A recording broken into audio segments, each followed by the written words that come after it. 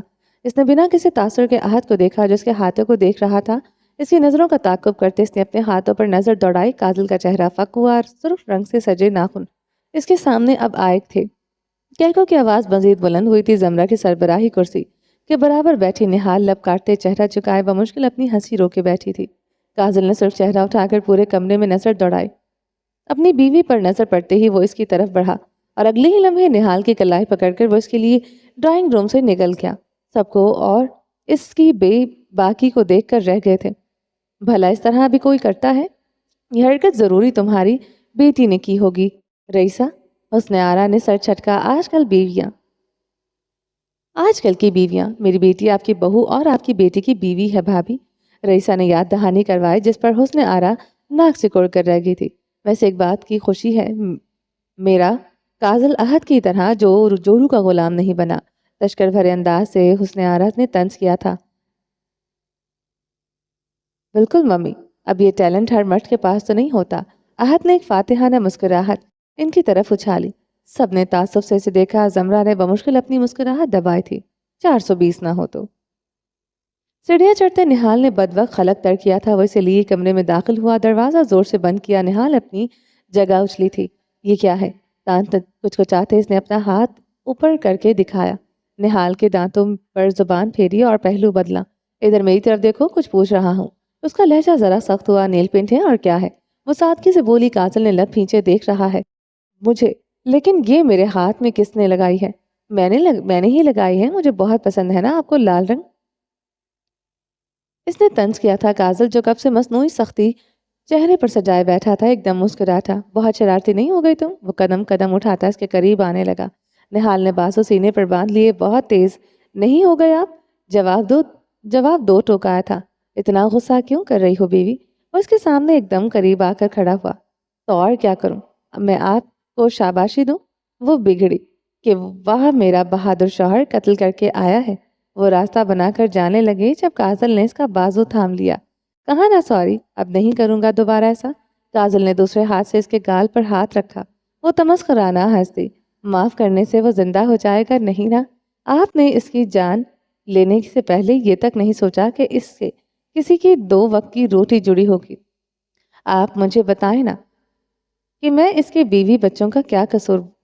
بولے؟ وہ اس کی آنکھوں میں آنکھیں گاڑے اس کا ضمیر جگانے کی کوشش کر رہی تھی۔ کاجل چند لمحے اسے خاموشی سے دیکھتا رہا۔ میں نے پتہ کروایا تھا اس کی کوئی بیوی بچے نہیں، وہ اکیلا رہتا ہے۔ نہال کی آنکھیں حیرت سے واہ کیا تھا یہ شخص؟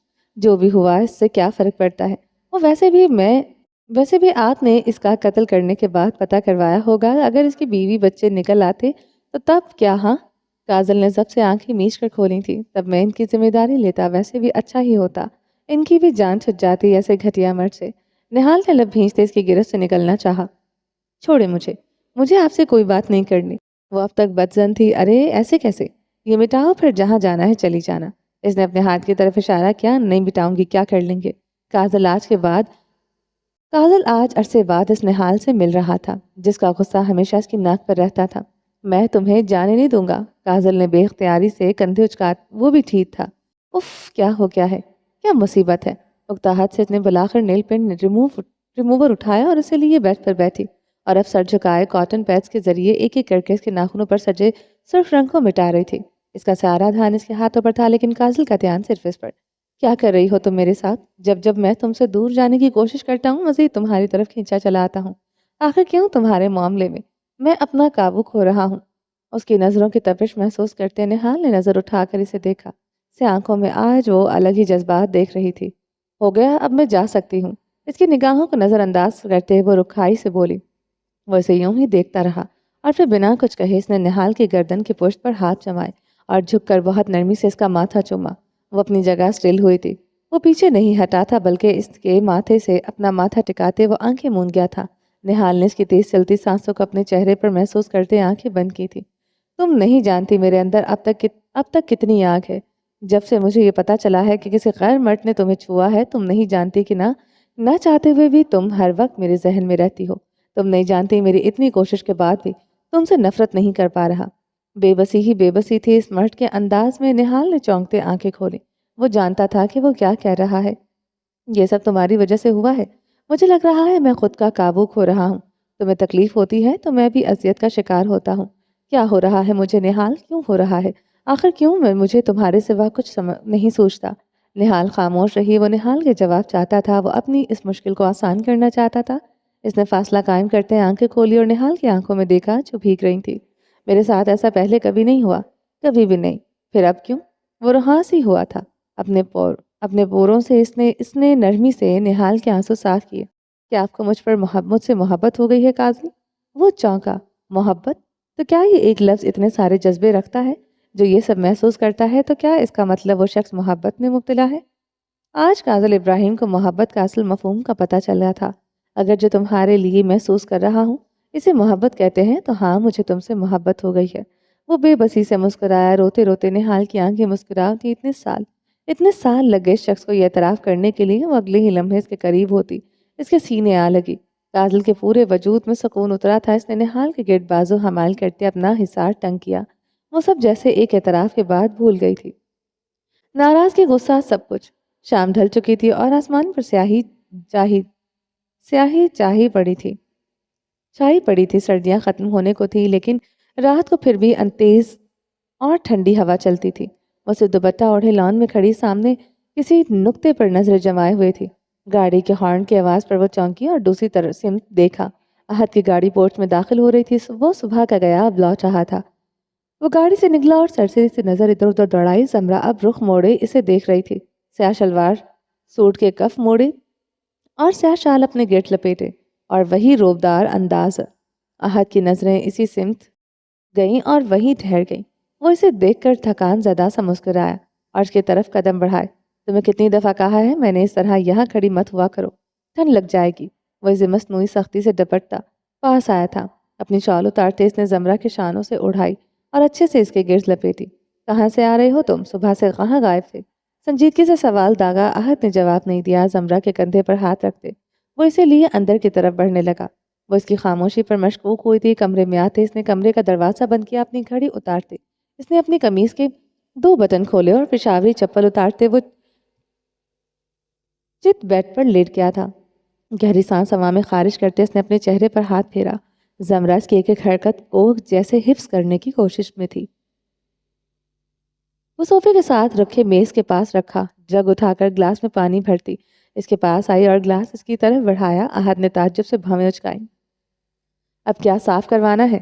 اٹھ کر بیٹھتے اس نے گلاس اس سے لیا۔ زمرہ خفگی سے سانس بھر گئی تھی۔ نیکی کا تو زمانہ ہی نہیں رہا۔ گلاس نائٹ سٹینڈ پر رکھتے اس نے زمرہ کا ہاتھ پکڑ کر اپنے قریب کیا تھا۔ تم کبھی کبھار میری خدمت کرتی ہو نا، تو اس لیے ذرا حیران ہو جاتا ہوں۔ اس کی آنکھوں میں شرارت جھلک رہی تھی۔ بیویاں کبھی کبھار خدمت کرتی اچھی لگتی ہیں، ورنہ شوہر سر پر چڑھ جاتے ہیں۔ وہ جل کر بولی تھی۔ اوہ ریئلی؟ احد نے لبوں پر امڑنے والی مسکراہٹ کو بمشکل روکا۔ تم نے مجھے بتایا نہیں کہاں تھے تم صبح سے؟ اس نے اپنا وہی سوال دہرایا۔ اسلام آباد گیا تھا آفس کے کام سے، اس لیے دیر ہو گئی۔ وہ حیران ہوئی تھی، وہ کبھی اسلام آباد سے ایک دن میں واپس نہیں آیا کرتا تھا۔ اس کی آنکھیں دیکھ کر وہ سمجھ چکی تھی وہ تھکا ہوا ہے۔ اس سے پہلے وہ پوچھتی جب احد نے نرمی سے اپنے بازو اس کی کمر کے گرد لپیٹے اور آہستگی سے اپنا سر اس کے پیٹ پر رکھ دیا۔ وہ سٹپٹاتے سمٹی اور سر جھکا کے اسے دیکھا جو آنکھیں موندے ہوئے تھا۔ تم کل آ جاتے، کتنا لمبا سفر ہے، خواہ تھکا دیا خود کو۔ وہ اس لیے فکر مند ہوئی۔ حیرت کن منظر۔ پھر تم کیسے سوتی رات کو؟ وہ بغیر سر اٹھائے منمنایا۔ زمرہ کے لب اپنے آپ مسکراہٹ میں ڈھلے۔ لفظ نہیں تھے، بس مان بھرا احساس تھا۔ وہ اب نرمی سے اس کے بالوں کو اپنی انگلیوں سے سہلانے لگی۔ دیکھ رہا ہوں کسی کا دل پگھل رہا ہے۔ اس کا نرم لمس محسوس کرتے احد نے اسے چھیڑا۔ فضول مت بولو اور ہٹو، میں کھانا لے کر آتی ہوں۔ زمرہ کے پورے چہرے پر ہلکی ہلکی گرمائش پھیلی تھی۔ وہ اسے دور کرتی کمرے سے نکلی۔ البتہ پیچھے سے احد کی ہنسی کو اس نے نظر انداز کرنا ضروری سمجھا تھا۔ وہ دونوں صوفے پر بیٹھے آرام سے کھانا کھا رہے تھے۔ ماحول پراسرار تھا۔ احد کھانا کھاتے ساتھ میکان کے انداز میں لقمہ زمرہ کو بھی کھلا رہا تھا۔ تمہیں ایک گڈ نیوز دینی تھی۔ پانی کا گھونٹ بھرتے اس نے بات کا آغاز کیا۔ زمرہ نے آئیبرو اچکائے۔ فائن۔ فائل جس نے چرائی تھی اس کا پتہ چل گیا ہے۔ زمرہ کے حلق میں نوالا اٹکا، وہ بے ساختہ کھانسی۔ احد نے اس کے پشت سہلاتے فکر مندی سے اسے دیکھا اور پانی کا گلاس اس کی طرف بڑھایا۔ تم ٹھیک ہو بچہ؟ پانی کا گھونٹ بھرتے زمرہ نے ہلکا سا اس بات میں سر ہلایا۔ ایسا کیسے ہو سکتا تھا؟ اگر سے پتہ چل گیا تھا تو وہ اس سے اتنی نرمی کیوں برت رہا تھا؟ زمرہ نے سر اٹھا کر اس کی آنکھوں میں دیکھا۔ کون ہے وہ؟ یاور خیانی۔ اس نے یہ سب کیا ہے۔ اب میں اسے بتاؤں گا کہ احد ابراہیم کے ساتھ کھیل کھیلنے کا انجام کیا ہوتا ہے۔ اس کے وجود میں گھڑوں پانی پڑا تھا، مگر خوف اب بھی تھا۔ اگر یاور نے اسے حقیقت بتا دی تو؟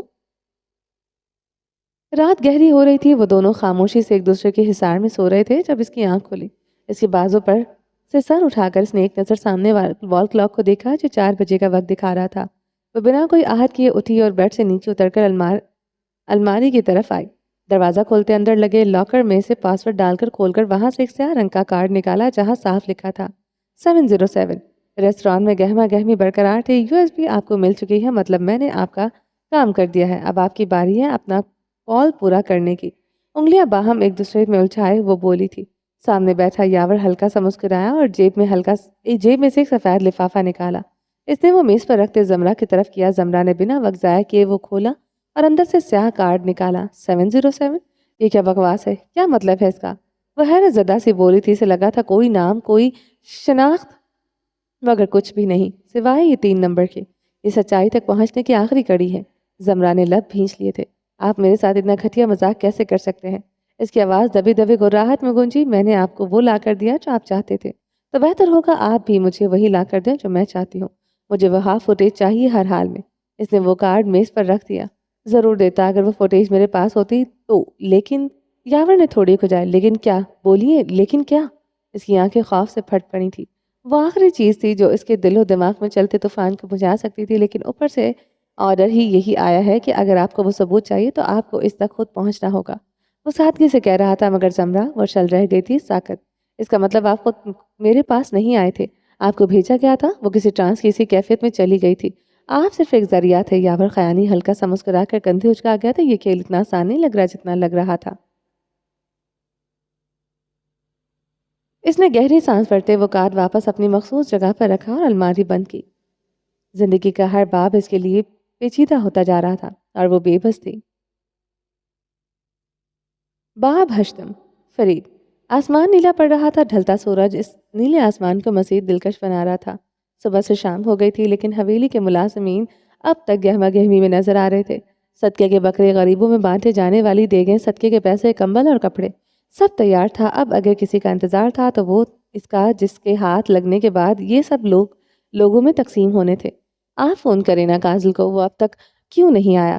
حسن آرا صبح سے بے چین تھی اور اب زیادہ ہو رہی تھی پریشان۔ گھر کے بڑے اس وقت باہر لان میں بیٹھے چائے پی رہے تھے۔ اگر یوں کہیں کہ زین کا بھی انتظار تھا تو غلط نہیں ہوگا۔ گھر کا بچہ بال بچ کر جو آ رہا تھا۔ حسن آرا ذرا سا صبر ہی کر لو، وہ لوگ راستے میں ہوں گے۔ ابراہیم نے حسن آرا کو تعصب سے دیکھا تھا۔ رکو تم، ابھی بتاتی ہوں تمہیں۔ لان میں ایک دم شور گونج اٹھا تھا۔ وہ لوگ مڑے تو نہال فون پکڑے کھلکھلاتی باہر بھاگ رہی تھی اور ہیزل اس کے پیچھے تھی۔ دیکھو نہال، میں کہہ رہی ہوں ڈیلیٹ کر دو ورنہ اچھا نہیں ہوگا۔ ہیزل نے اسے سختی سے آگاہ کیا لیکن نہال کی ذات پر کوئی اثر نہ پڑا تھا۔ پہلے پکڑ تو لوں مجھے، وہ مزید کھلکھلائے۔ ہیزل نے لب کھینچ لیے۔ نی نگوڑیوں، کیوں بھاگ رہی ہو؟ کیا ہوا ہے؟ اس نے آرا نے ناگواری سے پوچھا۔ دیکھیں نا آنٹی، ہم دونوں سیلفی لے رہے تھے لیکن اس نے میری تصویر اچھی نہیں آئی۔ اب اسے کہہ رہی ہوں ڈیلیٹ کر دے تو یہ منع کر رہی ہے۔ وہ خفا سے اس کی طرف آئے جہاں سب بیٹھے تھے۔ ہاں تو میری تصویر تو اچھی آئی ہے نا؟ آفت کی دکان کے پاس جواب موجود تھا۔ ہیزل کے اسے تیز نظروں سے گھورتی ہف کر کے کرسی پر بیٹھی۔ بھاگ بھاگ کر اس کا تنفس پھول چکا تھا۔ نہال، ڈیلیٹ کرو، اچھی بات نہیں ہوتی بیٹا۔ رئیسہ نے اسے ڈپٹا۔ وہ شرارت سے مسکراتی ان کے پاس آ کر بیٹھی۔ ارے امی، یہ ڈرامے بازی میں نے ویسے بھی ڈیلیٹ کر ہی کرنی تھی۔ اس کی معصوم شکل پر مت جایا کریں، اندر سے پوری ہے یہ۔ اس کی بات پر سب کا کہکا گونجا تھا۔ ہیزل نے خود کہہ کر سر جھٹکا۔ یہ احد اور زمرہ غائب ہیں؟ جہاں آرا کو اچانک خیال آیا تھا۔ ہاں میں نے بھی نہیں، دوپہر کے کھانے کے بعد انہیں دیکھا، نہال نے چپس کا پیالہ اٹھاتے بتایا تھا۔ کمرہ ہلکی ہلکی زرد روشنیوں میں چمک رہا تھا۔ وہ دونوں درمیان میں رکھے پول ٹیبل کے آمنے سامنے کھڑے تھے۔ دونوں کے ہاتھوں میں کیو اسٹک تھی۔ احد نے ایک نظر اسے دیکھا اور پھر گیند پر نظر جماتے نشانہ سادھ لیا۔ اس نے کیو اسٹک کے ذریعے قریبی گیند کو دوسری گیند کی طرف دھکیلا۔ ٹکراؤ ہوتے ہی دوسری گیند پول کے ٹیبل میں جا گری تھی۔ دیکھو کتنا آسان ہے، بس فوکس کرنا ہے۔ اس کی بات پر زمرہ نے خف سے سر جھٹکا۔ میں نے کبھی ہار نہیں مانی لیکن یہاں میں واقعی کہتی ہوں مجھ سے نہیں ہوگا۔ اس نے جیسے ہتھیار ڈال دیے۔ وہ دونوں کھانا کھانے کے بعد یہاں سے چلے آئے تھے۔ احد کی فرمائش تھی کہ وہ اس کے ساتھ سنوکر کھیلیں۔ ہوگا، بس تمہیں تھوڑا اور فوکس کرنے کی ضرورت ہے۔ اپنی کیو اسٹک اس نے دیوار پر لگے ہول میں رکھی اور زمرہ کے پیچھے آ کھڑا ہوا۔ اس نے زمرہ کی کیو اسٹک پر جمے ہاتھ اپنے ہاتھ رکھے اور ذرا سا جھکا کہ یوں ان دونوں کا سر ایک دوسرے کے ساتھ مل گئے۔ وہ جھچکی، ذرا سی جھٹکی، پھر بد وقت سنبھلی۔ اس کے کلون کی خوشبو زمرہ کو اپنے حواسوں میں چڑھتی محسوس ہو رہی تھی۔ اس کو ذرا یوں کرو۔ اس نے اپنے ہاتھوں سے زمرہ کے ہاتھوں پر ہلکا سا دباؤ ڈالتے کہ اس کو ذرا ترتیب دی۔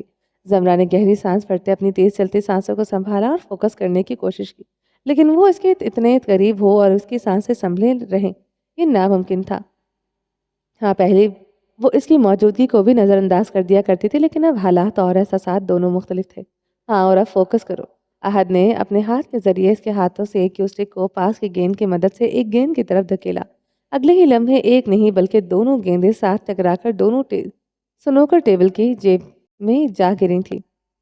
زمرہ کی آنکھیں چمکی، لبوں پر مسکراہٹ بکھری۔ دیکھا، ہو گیا نا؟ مہم سا مسکراتے احد نے نظریں اس کی جانب کی اور بہت نرمی سے اس کا گال چوما۔ وہ بے ساختہ سٹپٹائی تھی۔ کیو اسٹک اپنے ہاتھ پر مضبوط ہوئے تھے۔ ذرا سا فاصلہ قائم کرتے اس نے زمرہ کا رخ اپنی سمت کیا۔ حیا کی سمٹی جھلکی پلکیں، ہلکے گلابی پڑتے گال، احد کی آنکھیں مسکرائی تھیں۔ احد نے بنا کچھ کہے اسے کمر سے پکڑتے پول ٹیبل پر بٹھا دیا تھا۔ زمرہ نے چوکتے بے اختیار سے شانوں سے تھاما تھا۔ قربان، زمرہ نے اسے منمناتے سنا تھا، دھیمی بھاری خوبصورت آواز، مگر ایک ہاتھ اس کے قریب جمع تھے۔ احد نے اپنے دوسرے ہاتھ کی پوروں سے اس کا وہی گال سہلایا جہاں اب تک زمرہ کو اس کا لمس محسوس ہو رہا تھا۔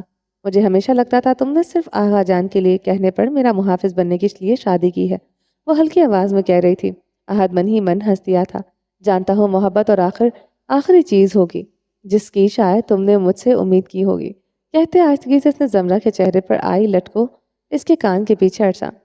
ویسے میں تمہیں شادی کرنے کی اصل وجہ بتا چکا ہوں لیکن تم نے نہیں بتایا۔ زمرہ کے گلے میں گلٹی سی ابھر کر معدوم ہوئی تھی۔ مجھ سے کیا پوچھ رہے ہو؟ تم نے ہی امی کو کہا تھا کہ اگر میں نہ مانی تو وہ مجھے بلیک میل کریں۔ سب جانتے ہیں اپنے گاؤں کی بہتری کے لیے زمرہ کسی بھی حد تک جا سکتی ہے، وہ بڑی سادگی سے بتانے لگی۔ احد نے نفی میں سر ہلایا جیسے اس کے جواب سے مطمئن نہ ہوا ہو۔ یہ اتنی بڑی وجہ نہیں ہے، اصل وجہ کچھ اور ہے۔ اس کے لہجے میں یقین تھا۔ زمرہ نے زبان دانتوں میں پر پھیری۔ یہ شخص انسان پڑھنے میں ماہر تھا، وہ جانتی تھی۔ تو بتاؤ کیوں کی تھی تم نے مجھ سے شادی؟ انداز مشکوک کن تھا۔ زمرہ نے گہرا سانس بھرا اور اس کے شانے پر پھر سے ہاتھ ہٹاتے بازو سینے پر باندھ لیے تھے۔ ترس کھا کر لی تھی، تمہاری عمر بھی تو بڑھ رہی تھی، سوچا بیچارے کا بھلا ہی کر دوں، آخر میں بے نیازی سے شانے اچکا دیے۔ احد دل کھول کر مسکرایا اور اس کے بالوں پر ہاتھ جما تھے۔ اس کے قریب ہوتے بہت نرمی سے اس کا ماتھا چوما۔ وہ اسٹل ہوئی تھی، اسے لگا تھا وہ برا منائے گا۔ شکریہ مجھ پر ترس کھانے کے لیے۔ اپنا ماتھا اس کے ماتھے سے ٹکاتے وہ دھیمی آواز میں بولا۔ زمرہ بے ساختہ کھلکھلائی تھی۔ عشاء ڈھل چکی تھی۔ گھر کے مکین ڈائننگ روم میں بیٹھے کھانا نوش فرما رہے تھے۔ ان کے بیچ زین بھی موجود تھا۔ اس کی حالت اب قابل دیکھنے والی ہو گئی تھی۔ بس ماتھے پر ذرا سی خراشیں نمایاں ہوتی نظر آ رہی تھی۔ آج میں پورے ایک ہفتے بعد اس جیل سے آزاد ہوا ہوں۔ اس نے انداز میں تشکر تھا۔ اس کی بات پر سمجھ دیے تھے۔ حسن آرا نے پیار سے اس کے بال چومے اور اپنے ہاتھوں سے لقمہ بنا کر اسے کھلایا۔ تم دونوں کو ڈھونڈ ڈھونڈ کر میں ہلکان ہو چکی تھی۔ چلو۔ سب کی توجہ دروازے سے آتی آوازوں پر گئی۔ جہارا کے ساتھ پیچھے سے زمرہ کی اور احد آتے دکھائی دے رہے تھے۔ رکے امی، آج سے آپ یہاں نہیں بیٹھیں گے۔ اپنی مخصوص جگہ پر بیٹھیے۔ جہاں آرا کی اور اسے نا سمجھی سے دیکھا۔ زمرہ مسکراتی اس کے پاس آئی اور اس کا ہاتھ اپنے ہاتھ میں لیتی سربراہی کرسی پر آئی۔ اس نے اس کے کندھے تھامے انہیں اس سربراہی کرسی پر بٹھایا۔ کمرے میں ایک دم خاموشی چھا گئی تھی۔ ابراہیم اور بشر کے لب بھج گئے۔ یہ جگہ ہمیشہ سے آپ کی تھی اور ہمیشہ آپ کی ہی رہے گی۔ میں اس گاؤں کی سربراہ ضرور ہوں، لیکن یہ حویلی اور بابا کا سب کچھ آپ کا ہے۔ جہاں آرا یاسید سے مسکرا دی اور وہ اسے کیسے بتاتی۔ انہیں اب دنیا بھی مل جائے تو وہ سلطان کی کمی کو نہیں پورا کر سکتے۔ جہاں آرا نے اسے جھکاتے اس کا ماتھا چوما تھا۔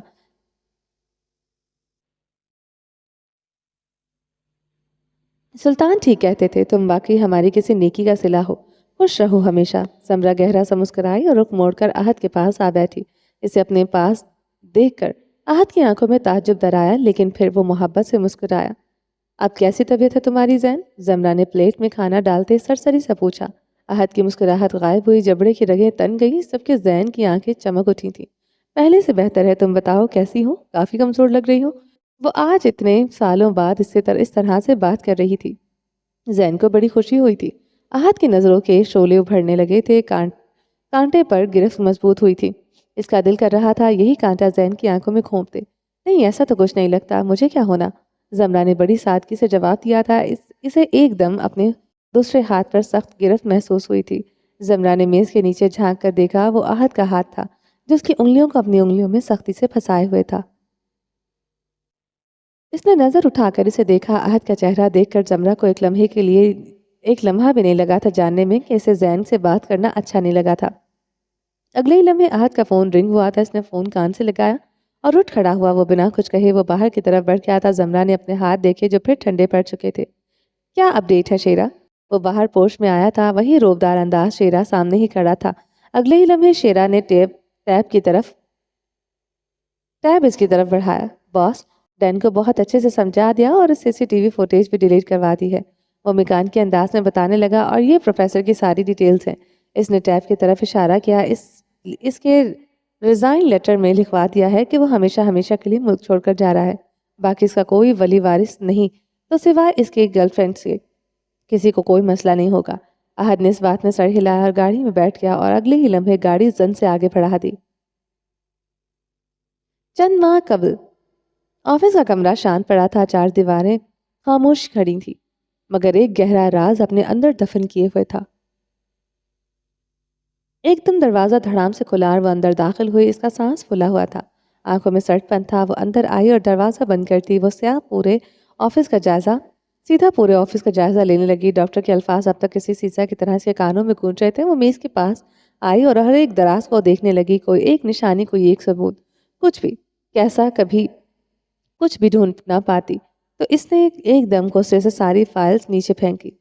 میں اس ڈاکٹر کی باتوں پر یقین نہیں کر سکتی تھی، مجھے خود اس سچ تک پہنچنا ہوگا۔ وہ پاگلوں کی طرح پورے کمرے میں ڈھونڈنے لگی۔ اس کی نظر بے ساختہ دروازے پر لگے لاک پر گئی۔ حویلی خاموش تھی، یوں لگتا تھا گھر کے مکین گھر پر نہ ہو۔ اسکول کا یونیفارم پہنے، بالوں کو 2 پونی بنائے، وہ ہاتھ میں آئس کریم پکڑے اندر آئی اور یہاں وہاں نظر دوڑائی۔ مشکوک نظروں سے وہ سیدھا سلطان کے آفس کے اندر آئی۔ سامنے کھڑے شخص کو دیکھ کر اس کی آنکھیں غصے سے چھوٹی ہوئی تھی، ننھے ماتھے پر بل در آئے تھے۔